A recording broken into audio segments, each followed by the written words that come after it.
The shaping of modern U.S. foreign policy vis-à-vis the Middle East began over 60 years ago with the end of the Second World War and the shifting balances of power worldwide.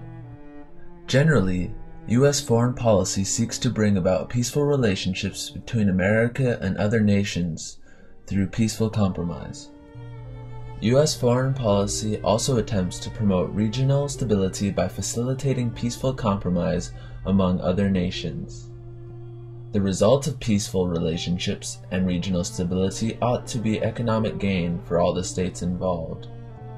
Unfortunately, the efforts of U.S. foreign policy in the Middle East over the past 60 years have not resulted in lasting peace, but in many cases have ultimately led to conflict and helped to create the conditions that encourage extremists to engage in campaigns of global terrorism. America's intensive social, cultural, political, and commercial involvement with the Middle East has taken a crucial importance in the last half of the 20th century and the first years of the 21st.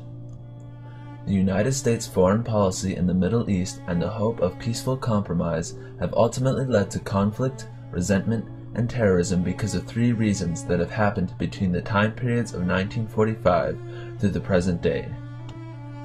They are the U.S. dependence on petroleum resources, policies that work against peaceful settlements of disputes, domestic political pressures within the U.S. drives the pursuit of policies toward Arab states and peoples that creates the perception that America favors the interests of Israel, and a lack of cultural sensitivity.